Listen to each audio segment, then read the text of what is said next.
Много хора се страхуват от такива срещи, нали, с човек, който вижда през тях, вижда ги като рентген.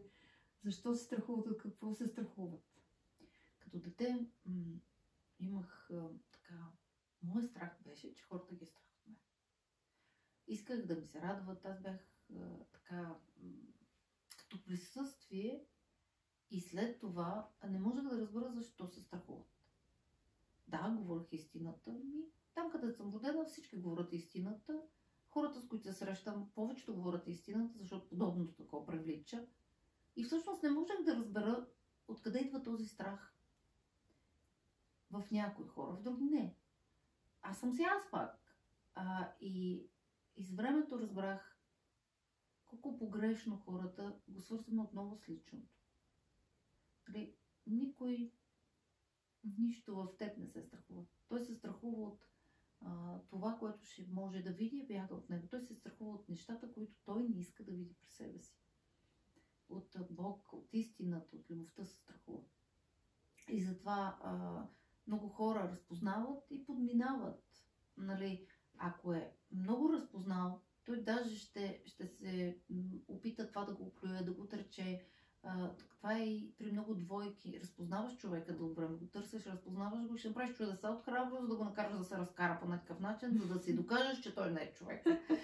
Така че, нали, тук страха от истината, от това, от което си бягал. Той няма нищо общо с другия. И сега има много страх, нали, с тези неща, които се случват. И въобще, нали, като се каже страх, нали, вече всички бягат от това. Да, ужасно е това да изпитваш страх. И аз си мисля, че има нещо все пак в страха, което не е чак толкова минусово, да се казва. Какво е то? Страха е любов.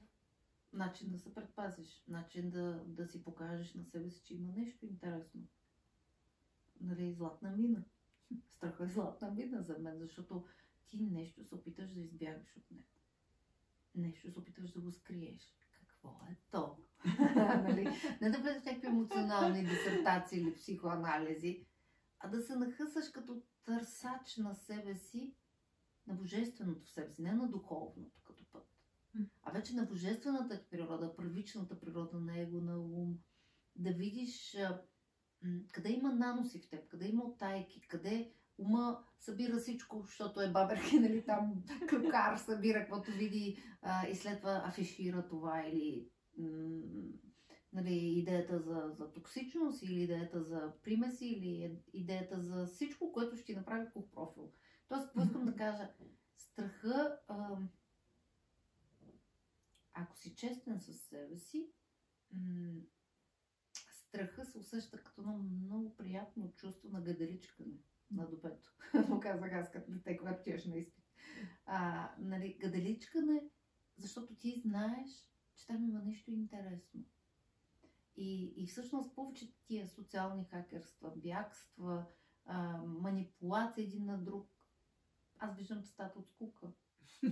Ако човек му е скучно, не разгъва автентичното в себе си, не прави правилната крачка, се занимава да оттъпва неща, които вече е минал, той просто влиза в някакви илюзорни игри, скучно му е, губи вдъхновение, а всъщност, като казвам скучно и интересно, имам предвид да му е тъмън.